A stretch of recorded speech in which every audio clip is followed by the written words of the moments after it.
quelle est la relation entre l'OMS, Gavi, GSK et la fondation Bill, Melinda et Bill Gates? Point d'interrogation. À travers cette vidéo, nous allons nous intéresser à la vaccination en Afrique, plus précisément aux essais cliniques de vaccins. L'objectif ici est d'apporter la lumière en levant un coin du voile sur une question qui suscite beaucoup d'interrogations. Qu'est-ce qu'un essai clinique de vaccin? Avant de répondre à cette question, permettez-moi de préciser tout d'abord que la recherche médicale ne teste pas uniquement des nouveaux vaccins, mais et également de nouveaux adjuvants ou de nouveaux schémas de vaccination. Un essai clinique de vaccin est un test effectué sur des personnes pour vérifier l'efficacité d'un vaccin. Quels sont les protocoles et conventions internationales qui encadrent, garantissent et régissent les essais cliniques? Écoutons à ce propos les explications du professeur sénégalais Souleymane Mbou. Donc, il faut que les gens sachent que c'est fondamental que des essais cliniques soient réalisés pour attester de l'efficacité ou pas des médicaments.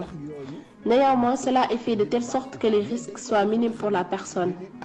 C'est pourquoi la polémique autour du vaccin doit être considérée, car s'il doit y avoir des vaccins ou des médicaments, nous les Africains devrons en faire partie, parce que non seulement c'est relatif à notre contexte, on a aussi des organisations, mais les résultats nous seront bénéfiques également. Cependant, il faut faire en sorte qu'il y ait une garantie quant au fait qu'il n'y aura pas de conséquences néfastes sur la personne. C'est important que les gens soient mis au courant. Ne disons pas tout simplement qu'on fera plus de vaccins, ceci serait une erreur monumentale. C'est ce qui se fait et ça continuera à se faire et cela partout ailleurs, pas seulement qu'en Afrique. Les conventions internationales garantissent et s'assurent que ces essais soient bénéfiques pour la personne. Un autre point également, rien ne doit se faire sans le consentement de la personne. On doit lui fournir des explications claires et précises sur les risques. Ensuite, libre à la personne de donner son accord ou pas. Une fois consentante également, la personne est toujours libre de renoncer à tout moment. Il ne doit être nullement contraint. Et ça également, il faut que les gens le sachent. Donc, là aussi, il faut... On retiendra 4 points importants de ce qu'a dit le professeur. 1. Le respect de la personne et du consentement. La personne sur qui on teste un vaccin devra être impérativement consentante. Deuxième point. Elle est parfaitement informée de l'objectif, des conséquences, des bénéfices et des risques liés à l'étude. Troisième point. Le principe de bienfaisance ou le rapport bénéfice-risque. Le bénéfice du vaccin doit être plus élevé que les risques. Aussi, les essais doivent se faire chez des populations qui pourront bénéficier en priorité du traitement futur. Par exemple, il n'est pas conforme à la loi de tester sur une population donnée un vaccin qui sera destiné à d'autres populations. Quatrième et dernier point. Le volontaire pourra à tout moment exercer son droit de retrait du programme. Ces principes, contenus dans les directives internationales de l'OMS, réaffirmés par la déclaration de Helsinki sur la bioéthique, sont-ils respectés aujourd'hui lors des essais cliniques qui se déroulent dans les pays pauvres, notamment en Afrique? Rien n'est moins sûr. Exemple. En 1996 au Nigeria, l'américain Pfizer, numéro 1 mondial de l'industrie pharmaceutique, profite d'une épidémie de méningite qui sévit dans le nord du Nigeria pour tester un médicament. Prétextant venir en aide aux malades, Pfizer injecta 200 enfants le Trovan, un antibiotique qui n'avait jamais été homologué. 11 enfants meurent dans la foulée. Des dizaines d'autres deviennent aveugles, sont atteints de paralysie ou encore de lésions cérébrales extrêmement graves. Aucune sanction ne viendra de la part de l'OMS. Le vaccin, nous savons les grandes institutions comme NIH aux États-Unis, les CDC aux États-Unis et même ailleurs en Chine. J'ai un ami qui est au Canada. bon, vraiment, ils focalisent sur le vaccin. Il y aura déjà des essais. Je crois au mois de mai, on commencera déjà à faire des essais. Et peut-être vers le mois de juillet, août, nous pourrons commencer déjà à avoir des essais cliniques, n'est-ce pas, de ce vaccin. Bon, nous avons été choisis aussi pour faire ces essais. Donc le vaccin sera produit soit au Canada, soit aux États-Unis, soit en Chine. Nous sommes candidats pour faire les essais ici chez nous.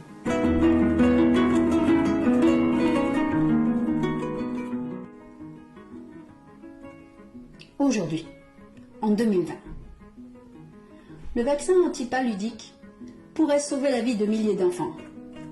Ces mots ont été prononcés le 23 avril 2019 par Adhanom Ghebreyesus, directeur général de l'OMS. C'était à l'occasion du lancement de la 3e phase des essais cliniques du très controversé vaccin RTS-S, censé prémunir du paludisme. Le programme devait concerner 360 000 enfants âgés de 5 à 17 mois, répartis dans 3 pays d'Afrique, le Malawi, le Kenya et le Ghana. Notons au passage que c'est le Nigeria qui faisait partie du programme s'est retiré. Ceci est l'un des plus grands essais cliniques à grande échelle jamais réalisés. Notez également que c'est l'OMS elle-même qui assure la coordination de ces essais.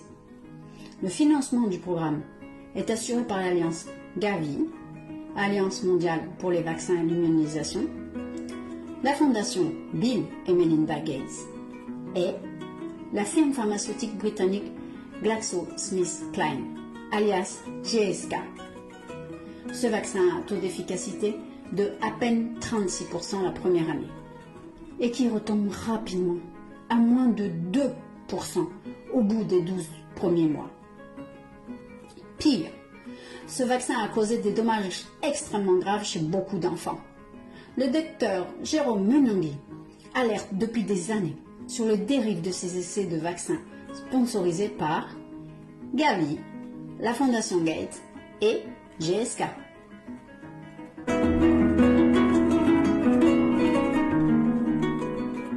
Le vaccin de GSK présente 4 problèmes. 1. Les enfants qui ont reçu ces vaccins ont présenté de problèmes de méningite. Deuxième problème, les enfants vaccinés ont présenté de malaria cérébrale. Troisième problème,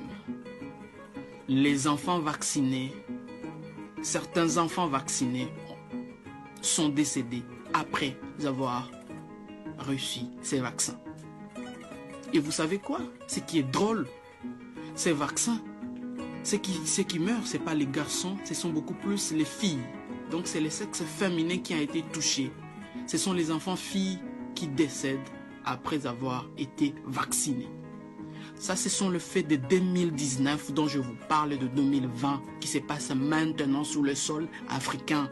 Arrêtez les peuples africains de vous dire qu'il y a un vaccin contre le coronavirus, on veut le tester en Afrique. Il n'existe pas un vaccin contre le coronavirus, et s'il en existait un, ça devait d'abord concerner la France, la Belgique, l'Italie, les États-Unis. Mais il existe un vaccin qui est en train de tuer, est en train d'être expérimenté aujourd'hui en Afrique, ça s'appelle le vaccin de GSK. Alors, non seulement les parents n'ont pas été avertis que leurs enfants faisaient l'objet de recherches médicales, mais malgré les multiples cas graves de méningite et de paludisme cérébral qui se sont déclarés après l'injection du vaccin, l'OMS, en violation totale de ses propres directives et du protocole d'Helsinki sur la bioéthique, continue à couvrir ce programme. Le 16 janvier 2016, à Rennes, en France, un essai thérapeutique fait 1 mort et provoque l'hospitalisation de 4 autres patients pour lésions cérébrales. Le programme a été immédiatement suspendu est le laboratoire condamné à payer des dommages. Ici, en 2020, en Afrique, nous parlons de dizaines de victimes. Pourtant, ce programme poursuit tranquillement son cours. La recherche et le développement se passent essentiellement en Occident. La production ou la fabrication des médicaments se fait essentiellement en Asie, particulièrement en Chine et en Inde. Maintenant, l'Afrique est le marché de commercialisation et le marché d'expérimentation de la médecine. Les États et nos pouvoirs publics ne finançant pas la recherche, nos universités de plus en plus vont bénéficier des subventions des pays occidentaux pour pouvoir faire de la recherche. En Afrique, la maladie qui tue le plus, c'est le paludisme, mais pendant longtemps, la communauté internationale, ce qui l'intéressait, c'était la recherche sur le VIH-Sida. Pratiquement, nos pouvoirs publics, nos États ont plus ou moins abandonné le secteur de la santé. En Afrique, pendant longtemps, on a une logique ou une tendance de considérer le secteur de la santé comme un secteur de rentrée de fonds. Nous pensons que le moment est venu de réhabiliter nos universités africaines pour pouvoir prendre en charge la question de la recherche. Mais il faudra faire aussi de la recherche en essayant d'intégrer la pharmacopée africaine par rapport à la médecine.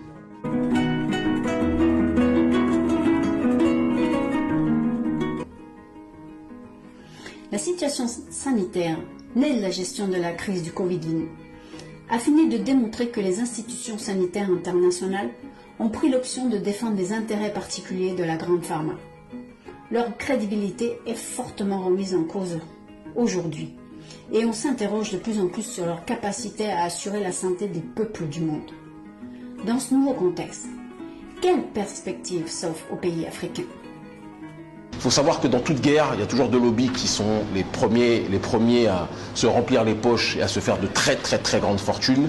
C'est le lobby des armes dans les guerres, d'accord, et la banque. Cette banque-là se fait les couilles en or, nous le savons.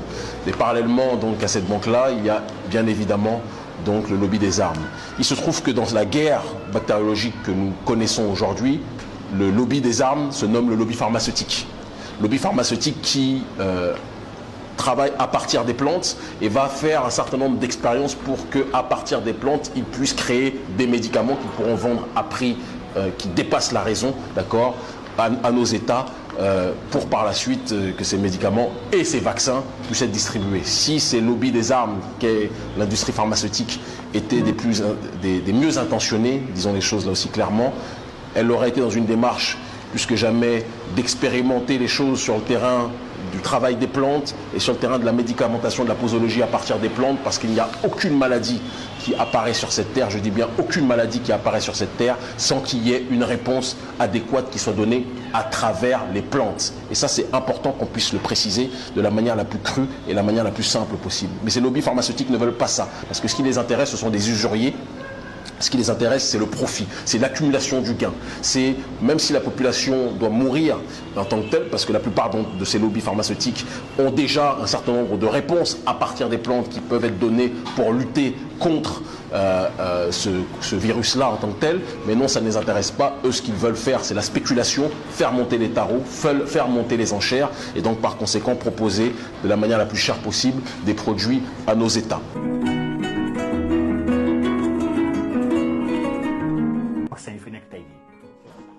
On doit faire une lecture critique sur les vaccins tels que la rougeole, tels que l'hépatite B, tous ces vaccins entre autres administrés aux enfants. Il y a des plans qui se cachent derrière ces vaccins. Et ceux qui connaissent le principe des vaccins savent qu'ils contiennent des antibiotiques, des stabilisants, des sels aluminium ainsi que des antigènes connus introduits. Ces sels aluminium sont très dangereux pour l'homme, ce qu'on appelle le syndrome GBS, qui détruit le cerveau et entraîne une paralysie. Ces vaccins sont donc plus vecteurs de maladies dans le monde, mais personne n'ose en parler. Même pour l'autisme, les chiffres pour le nombre d'enfants atteints d'autisme connaissent une croissance exponentielle, alors que personne n'ose faire de réflexion sur les vaccins administrés aux enfants. C'est quoi un autiste? Il s'agit des enfants qui connaissent des retards au niveau de leur faculté mentale, maladies qui réduisent leur capacité à communiquer, à interagir. C'est un développement de leur intelligence tardive. Ça commence à être très récurrent dans notre époque, parce qu'il y a des vaccins rendus obligatoires à vacciner à tous les enfants. Mais pourquoi donc vaccine-t-on une personne qui n'est pas malade, surtout pour une maladie qui n'existe pas ici? Je vous donne un petit exemple. Prenons le tétanos. Même si on te vaccine contre cette maladie, c'est pas pour autant que tu es à l'abri de cette dernière. C'est-à-dire que tu peux pas avoir l'immunité, donc plusieurs rechutes sont possibles. Le tétanos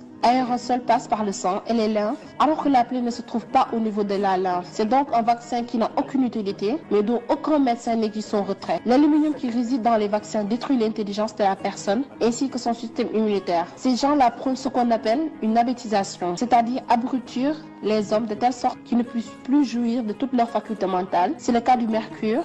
Et le mercure se trouve dans tous les vaccins. Le fluor qui se trouve dans de nombreux aliments et également le chlore qu'on met dans les eaux sont tous des substances chimiques qui détruisent le corps humain, son esprit, son système immunitaire, qui jouit d'une capacité à soigner la maladie sans vaccin. Mais on reviendra plus amplement sur ce sujet dans une prochaine émission sur les 11 vaccins administrés et dont aucun n'a lieu d'être. En tout cas pour ma part, ni moi, ni aucune de mes connaissances n'acceptons que nos enfants soient vaccinés. D'accord. Il est temps que nous unissions nos forces, que nous mutualisions nos efforts de recherche, en mettant une sérieuse option sur la médecine naturelle à base de plantes de chez nous, poussant sur nos sols, en Afrique.